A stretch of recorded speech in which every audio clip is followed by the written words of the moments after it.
Señor. La verdad es charlar unos minutos con ella, gran periodista española, Pilar Rahola. ¿Cómo te va, Pilar? Buenas noches. Acá Jonathan Viale te molesta. Hola, buenas noches. No me molestas y estaba impresionándome tanto con tu editorial que bueno, el lujo es mío, la verdad. No, por Pero favor. qué horror, por favor. Duele El Argentina. listado me ha dejado Es así, impresionada. es así. Bueno, ahora charlamos un poquito de Argentina. ¿Cómo están con la salida de Messi ahí en Barcelona? Contame. Yo estoy destrozada porque para mí ha sido un lujo tan extraordinario formar parte de una generación que ha vivido a Messi, que ha gozado con Messi. Además, Messi ha conseguido algo extraordinario no solo en el fútbol, sino que tú sabes que en este mundo donde hay tantísimo dinero, donde la fama es tan desorbitada, etcétera, uno puede caer en unas vidas mucho más complicadas y más oscuras, digamos.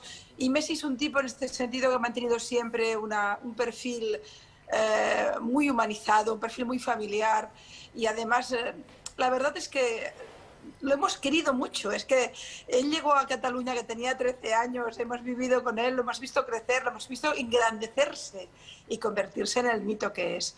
De manera que estamos muy dolidos, muy tristes. Los que somos del Barça estamos dolidos por Messi y por la situación del Barça, que es tan nefasta. Además, yo soy amiga de 30 años de Joan Laporta, del presidente, y he vivido cerca de él el dolor de toda esta historia, ¿no? De cómo ha encontrado al club, cómo están las finanzas, corrupción otra vez ahí, Jonathan, corrupción otra vez. Otra vez la palabra corrupción. Contame, Pilar, ¿cómo está la pandemia ahí en España? ¿Cómo está el COVID? Porque acá en la Argentina y en Sudamérica, gracias a Dios, la variante Delta no ha pegado tan fuerte. ¿Ahí cómo está? Bueno, es verdad que pensaba, a ver, España está más o menos alrededor del 70% de la población ya vacunada, lo cual, sin duda, a pesar de los indicadores y de las preocupaciones, no tenemos que decir que estamos en otro estadio, en otro hemisferio, es decir, de la enfermedad, de la pandemia.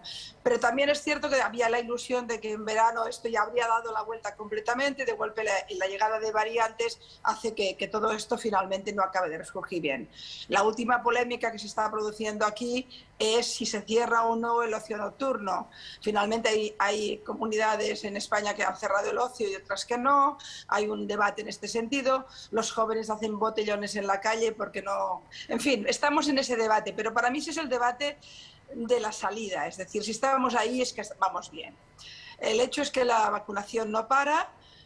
Continuamos teniendo muchos indicadores de las UCIs que son preocupantes, pero yo creo que estamos en otro estadio. El problema está, Jonathan, en que la pandemia es mundial.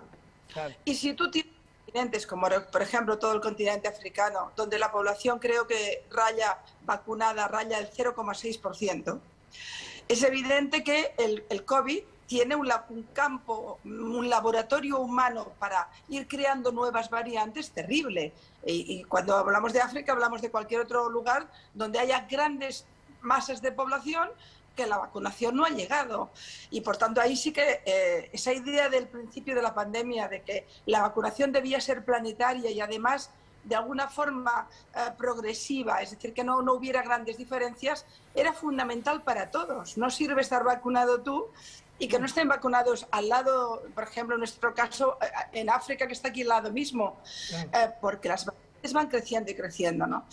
Pero bueno, a pesar de esto, es cierto que estamos en un estadio mucho más tranquilo y yo creo que ya no es el único debate que nos tiene preocupados y ocupados. Qué bueno. No sé si estás enterada que acá en la Argentina hubo algo que se llamó, acá le llamamos vacunación VIP. Yo recién un poco lo mencionaba en el comentario inicial, que es que básicamente el que era ministro de Salud, que después se fue a pasear ahí a España, regalaba algunas vacunas a sus amigos. ¿Estás enterada del caso? Estoy enterada y estoy tan escandalizada como puede estarlo cualquier argentino o cualquier ser humano. Pero además es que las declaraciones posteriores a todo lo que ocurrió, e incluso la actuación del ministro que tuvo que dimitir en su momento, pero que luego se fue a hacer copas por España y en fin, y ahora he visto hace poco que tuvo un pequeño lío en un restaurante. Por cierto, que he visto que hablaban de scratch, esto no es un scratch en absoluto, permíteme que te lo diga, Jonathan. A ver si nos metemos en la cabeza algo. Los representantes públicos tienen la obligación de tener unos criterios morales y éticos muy por encima de los ciudadanos. Son elegidos para representar al pueblo. Cuando esos representantes pervierten completamente los códigos básicos, éticos y morales que los han llevado al cargo, merecen la vergüenza pública. Como mínimo, aparte de la dimisión, la vergüenza pública. Y si hay recorrido penal, también. Un escrache, como bien sabes, es algo organizado. Sí. Hay un movimiento, hay organizaciones. Pero que tú estés en la calle, estas imágenes que vi el otro día, que tú estés en un restaurante, hay ciudadanos que habrán sufrido en propia carne la crudeza brutal de la pandemia. Pueden tener personas que han muerto, habrán estado meses sin poder ver a sus familiares, sin poder atender a su mamá o a sus nietos, verlos, o si la hija ha tenido un hijo y no ha podido estar, es decir, o enfermedades que han tenido han tenido un recorrido mucho más complicado porque la sanidad estaba totalmente ocupada con la pandemia, etc. Cuando tú estás ahí y de golpe ves a este tipo que vacunó a quien le dio la gana, a los amiguetes, que es lo peor que puede hacer un representante público. Y encima luego se te va de copas, y encima se te va de copas con el de AstraZeneca, con lo cual la cosa ya para mí es la metáfora de la corrupción. Es decir, ¿qué es ser corrupto? Esto es la corrupción. Porque aquí hay una corrupción política y moral. Y que después los ciudadanos le griten un poquito, hombre, es lo mínimo. Es que yo tenía ganas de gritarle... Claro. Qué informada que está Pilar, sí, porque sabía lo del encuentro con Sigman, claro, es impresionante. Hola, sí. Pilar, yo lo que querría preguntar es, ¿qué pasaría en España si ustedes encontraran a la persona encargada de firmar el contrato con un proveedor del Estado de un insumo como este que falló y lo encuentran de copas con ese proveedor? Buena pregunta. Hombre, el escándalo es mayúsculo en cualquier país mínimamente decente. Mayúsculo, porque aquí es que hay todos los hilitos de la corrupción posibles. Es que estamos... lo que a mí me parece a veces cuando analizo o intento analizar lo que ocurre en Argentina es que los representantes públicos, pero también los ciudadanos de alguna manera, no entienden la gravedad de este tipo de actos políticos. Si tú tienes la mala suerte te ha tocado como representante, como presidente, como ministro, el momento de gestionar una pandemia que se lleva más de 100.000 muertos, tienes que ser, aquella mujer decía, eso, me amo, es agua bendita, creo que ha dicho, sí, o algo así. Sí. Chiche Dual. Es que tienes que ser Teresa de Calcuta o no sirves. Porque estamos hablando de un dolor ingente. Hablamos de miles y miles de muertos. Hablamos de destrucción económica. Hablamos de generaciones de jóvenes que han perdido a sus abuelos y a sus padres. Porque además ha sido especialmente cruel la enfermedad con la gente mayor. Hablamos de una auténtica tragedia. Y en ese momento...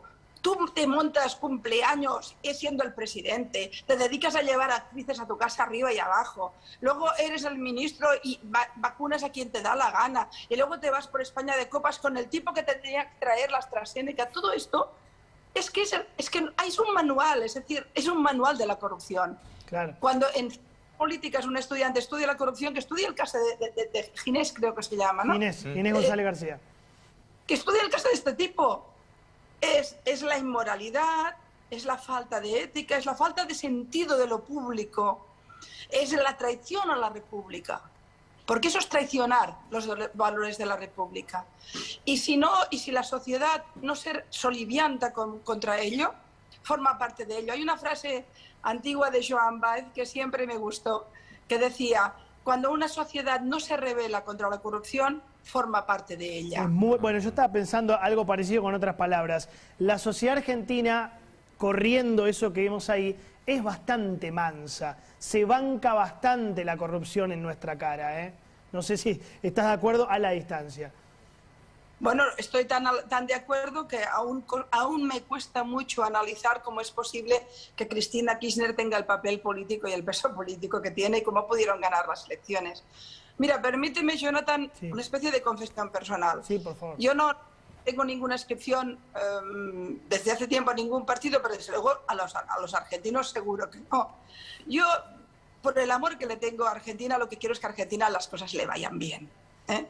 ¿Por qué me fascinó el momento del cambio? Y por tanto ese momentum Macri que hubo, ¿no?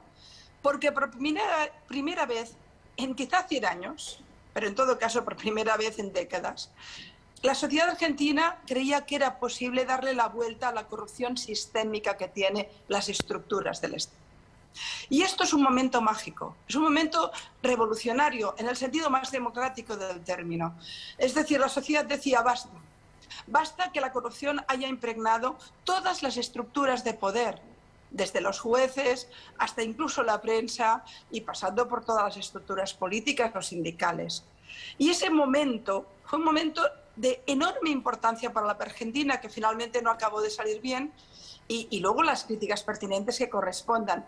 Pero esa es la importancia, y por eso a mí me fascinó. Y humildemente mi pequeña voz la di también en favor de ese cambio de paradigma. Porque lo que ustedes tienen no es un mal gobierno, tienen un sistema corrupto, hasta el tuétano de corrupto. Por eso está pasando lo que pasa, por eso el señor el ginés puede hacer la locura que ha hecho. Sí, te quiero contar algo más, que tal vez vos no lo sabés. Acá no se compraron vacunas americanas recién ahora, porque hay elecciones, solamente por un capricho, no sé, ideológico, comercial, pero Pfizer, Moderna, Janssen no se compraron y se priorizó la compra de la vacuna rusa y la vacuna china. Eso también costó vidas. Tal vez estás al tanto de esto. Jonathan, estoy al tanto y para mí eso tiene responsabilidad criminal. El delay de las vacunaciones tiene responsabilidad criminal. Ese retraso incomprensible, esa falta de compra de Pfizer cuando estaba todo el mundo como loco comprando, las historias con Sputnik que nadie las entendió, más allá de cuestiones de tipo ideológico surrealista, si me permites, porque llega un momento que si incluso en el tema de la vacunación metemos ahí las ideologías más extrañas y estrambóticas del mundo, porque es exactamente lo que tenemos ahí, los americanos no vamos a coger los rusos, pues bien, vamos a morir, pues vamos a morir tranquilamente. En una situación de gravedad como esta, lo único que tenía que hacer este gobierno, lo único, y no puedo entender por qué aún no ha caído, lo único que tenía que hacer era gestionar bien la vacunación y la pandemia, nada más. Y lo hizo todo mal, todo mal. Y es otra vez metáfora de la corrupción profunda que hay en las estructuras de poder. Pilar. Y que encima pueden contestar a la oposición, pero si yo me moriría de vergüenza. Sí. No compraron Pfizer, nadie sabe por qué. Eso tiene que tener ahora, recorrido penal, ¿dónde? Con los jueces que ustedes tienen, con lo que está ocurriendo con el mundo judicial. Ese es el centro del problema, Pilar. Lo que hablábamos antes, ¿no? Claro. Sí, Santi, ¿te querés preguntar? No, quería preguntarle allá qué vacunas tienen. O sea, ¿ya tuvieron vacunas de todos los países? Desde luego Sputnik no. Desde luego no. Claro, es un buen punto. Bien. Nosotros tenemos Pfizer, tenemos AstraZeneca y tenemos Moderna. Y luego también entró Janssen, las que están homologadas por la Unión Europea. Bien. Es decir, lo que ocurre es que primero llegó Pfizer, que la utilizamos inmediatamente para la gente mayor. Tengo que decir que en este sentido sí que fue muy riguroso todo el tema. Aquí no hubo escándalos VIP, porque es que es muy grave. Sí. Bueno, hubo algún caso muy particular en un municipio, pero algo que además tuvieron que dimitir. Claro. Pero ha sido muy riguroso porque es un tema muy grave. Yo cuando he visto a esta mujer, Chicha, me parece... Chicha Duhalde, fue primera dama, fue la esposa de Eduardo Duhalde, que fue presidente. Claro, debe ser la ex primera dama. Claro. Dice, bueno, intentando justificarse, pero oigan usted, yo estaría muerta de vergüenza escondida debajo de las piedras. Y desde luego, por supuesto que se ha cargado todo su legado político y probablemente su legado también ciudadano. Claro, hay un en la vida que te lo puede cargar todo, porque hiciste lo peor que se puede hacer. Aquí se utilizó, te repito, Pfizer para la gente mayor a partir de los 70 años como primera fase, y luego AstraZeneca, y después entró Moderna y Janssen, y en esas estamos. Pilar, te quiero mostrar una frase que dijo el presidente Fernández al lado del presidente español. Tal vez la recordás, tal vez no. Acá en Argentina fue un escándalo, tal vez en España no se habló de esto. Acá la recordamos muy bien, y es la siguiente, mirá. Pero particularmente también soy un europeísta. Soy alguien que cree en Europa. Porque de Europa... Escribió alguna vez Octavio Paz que los mexicanos salieron de los indios, los brasileros salieron de la selva, pero nosotros los argentinos llegamos de los barcos. Y eran barcos que venían de allí, de Europa. Bueno, esto se lo dijo al presidente español. Qué papelón, dio. No, estoy intentando reaccionar. Esto no tuvo ningún recorrido escandaloso, entre otras cosas porque, permítemelo, sí, la huella del presidente argentino en el viaje a España fue cero. O sea, no tuvo ninguna periodística. No tuvo... De hecho, yo creo que en estos momentos el presidente argentino y la propia Argentina no está en los titulares de la prensa, y si lo está para peor. Es que ahí estáis perdiendo pistonada, que se dice, estáis perdiendo una capacidad de... Mira, en el tema que estamos hablando de la pandemia, Argentina no solo tenía que haber vacunado rápido, ágil y con toda la... Porque además, siendo ese país tan importante y con tanto peso específico en el continente, habría sido modelo del resto. Claro. Pero en lugar de esto, se empecina una y otra vez en quedar en el peor lugar de la historia. Y eso es el ADN del kirchnerismo. El kirchnerismo desde el minuto 1 decidió quedarse en la zona oscura del mundo, con los peores aliados, con las peores prácticas políticas, con una perversión profunda de la propia república y los valores republicanos. Y ahora, en el caso de la gestión pública de la pandemia, como modelo de lo peor que se puede hacer en una pandemia, una actuación personal como política. Con un gobierno hoy el argentino asociado lamentablemente con Venezuela, con Bolivia, con Nicaragua y con Cuba. Hoy la Argentina otra vez está alineado con este eje bolivariano, por llamarlo de alguna manera, ¿no? Bueno, es que cuando hablaba de las zonas oscuras del mundo me estaba riendo esto, porque en ese paquetito tienes que poner Irán. Irán. Estar aliado con Venezuela en estos momentos es estar aliado con Irán.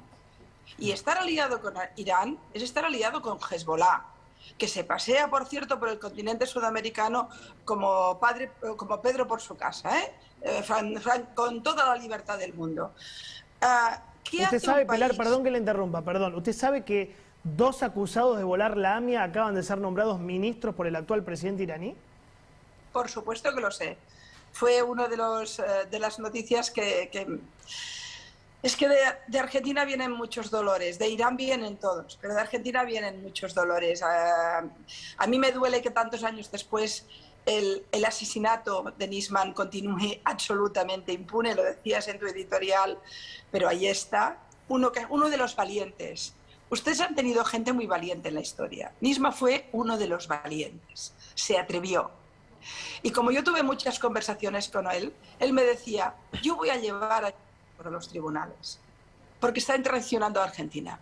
Me lo dijo en estos términos. La frase de Nisman fue, están traicionando a Argentina. Ahora, y esa es una frase... Ahora, Pilar, hay un tema que hay que reconocerlo también. Los atentados aquí siguen impunes, no porque Irán sea poderoso, sino porque Argentina es institucionalmente débil. Porque Argentina podría haber avanzado con los juzgamientos, institucionalmente no lo quiso hacer. Y por una decisión política. Por una decisión política. No, es que si no me he explicado bien, voy a puntualizar. No, los crímenes, tanto los atentados como el crimen de Nisman, sin ninguna duda se mantienen impunes por la impunidad con la que trabaja la Administración de la Justicia.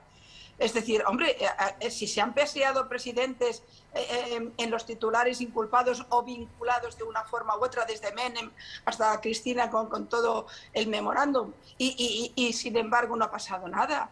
Y al final un fiscal que tiene pruebas, que está el día antes diciéndote esto va fuerte, a mí me llegó a decir, lo tengo todo, y lo matan. Y luego ese número que se monta, ¿qué no han visto las películas del CSI? Que no pueden entrar 60 en una habitación donde ha habido un asesinato, por favor. Esa frase de la fiscal, es que ustedes, de verdad, hay algo peligrosísimo en Argentina. Se pueden acostumbrar a la anormalidad. Lo anormal puede convertirse en normal. Puede ser normal que el ginés se vaya a España, se tome vinos con el de AstraZeneca. Puede ser normal que el presidente monte en plena pandemia, en el peor momento, una macrofiesta en su casa y no esté dimitido, no esté avergonzado por la calle. Puede ser normal que no compren los Pfizer cuando tocaba. Puede ser normal lo que ocurrió con Nisman. Es decir, ¿qué va a ser, finalmente, qué no va a ser normal en Argentina? Háganse esa pregunta. Qué bien, Pilar, qué bien. Tengo una pensar, consulta. Sí, totalmente. En relación a esto que venías comentando. Digo, Argentina hace unos años empezó a despertar un interés por el mundo, demás. Venían activos de afuera a poner plata, estaba creciendo las acciones de Argentina. Después todo eso en 2018 se fue para atrás y hoy no da señales. Digo, ¿qué está mirando el mundo? Uno quizás cuando habla con alguien de afuera te dice, bueno, que Argentina solucione sus problemas y después vemos si hay oportunidades ahí. Digo, ¿cómo se ve de afuera eso? Yo te lo respondería con... Yo creo que está pasando lo que una vez me dijo el expresidente Sanguinetti, el expresidente de Uruguay, que yo le pregunté en su casa en Montevideo, que por cierto es una especie de museo de libros, bueno, pasar una tarde en casa con Sanguinetti es una universidad entera. Y yo le pregunté cómo veía todo el continente, ¿no? Y él me decía algo interesante, me dijo, Bogotá es una universidad, Caracas es un cuartel, y no recuerdo qué dijo, me parece que dijo, y Argentina no sé muy bien qué es. Y cuando yo le pregunté, bueno, ¿y qué opinas? ¿Hacia dónde va Argentina? Me dijo, Argentina, querida, no va a ninguna parte. Tremendo, tremendo, knockout. Qué triste. Y cuando me preguntáis, ¿cómo vemos Argentina? Un país que no va a ninguna parte. Es ese país que siempre podría llegar donde quisiera y nunca llega. Bueno, Pilar, la verdad un lujo charlar contigo, ¿eh? Nos genera tristeza, pero la verdad tenés razón, nos da mucho dolor. Bueno hablar con alguien de afuera también, sí, ¿no? Es un cachetazo, Pero ustedes tienen la llave, es decir, recuerden la frase de antes, en el momento en que hacen programas como el de ahora, o que los ciudadanos en el restaurante le dicen al tipo no, a ti no te queremos, y les señalan en su inmoralidad, ustedes están reaccionando. Ojalá. La capacidad Argentina sea un gran país está en manos de los argentinos. No lo va a solucionar el mundo exterior, ni los que estamos fuera. Es un tema argentino. Argentina tiene capacidad económica, intelectual y social, pero no la ejerce, no la ejerce. Un beso enorme con mucha admiración. Gracias, Pilar, ¿eh? A vosotros y mucha suerte. Gracias. Pensemos lo que dijo Pilar Rahola recién.